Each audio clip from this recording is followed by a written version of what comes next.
Hello mga loves! For today's video, gagawa po tayo ng ampalaya na may itlog. Ayan na po ang ating garlic. Hiwain na po natin ang ating garlic. Ayan, pinukpok ko lang po.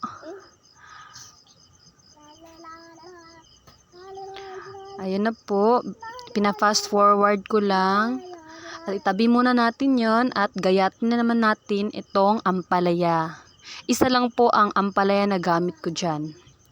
At saka kunin natin yung mga buto niya. Ayan po, tignan nyo, ang lalaki ng kanyang buto. Ayan na, tapos na tong isa at yung isa na naman. Para po malinis na po siya. Ayan, hiwa-hiwain na po natin. Ifa-fast forward ko lang po para po hindi nyo escape ang video na to.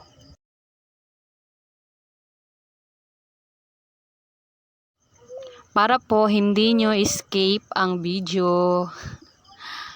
Ayan na.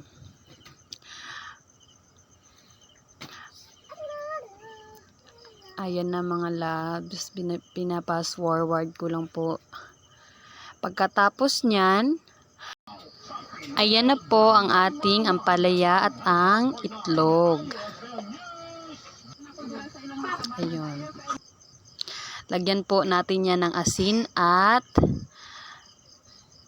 durog-durogin para po makuha yung katas niya.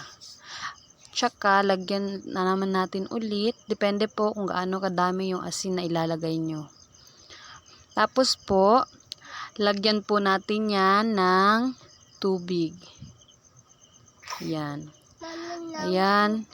Pagkatapos po, ibuhos po natin yung tubig na nilagay natin.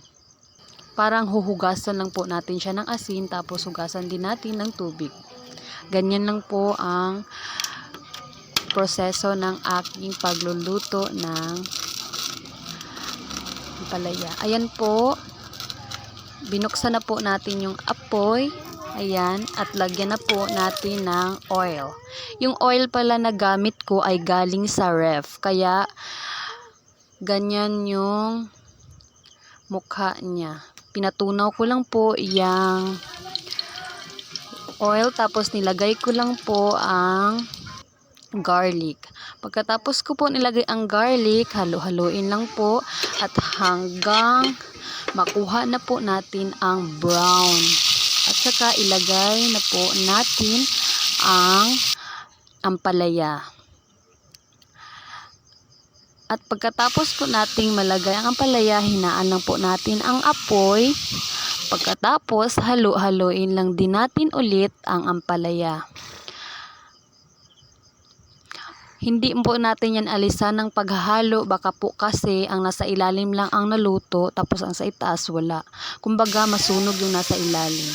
Ayan, lagyan na po natin ng pampalasa. Magic sarap po yung gamit ko. Kung kahit ano naman pong pampalasa, pwede. Ayan, tapos fast forward lang ulit at nilagyan ko rin yan ng asin. Yan na po. At saka nilagay ko na rin ang itlog. 2 itlog po pala yung gamit ko dito. Yan na po. Pagkatapos po natin yan lagyan ng itlog at haluin na din natin yan ulit.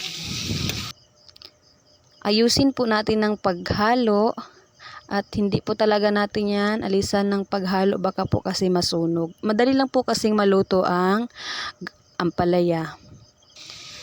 Ayan na po, tapos na po ang ating ampalaya na may itlog. Thanks for watching!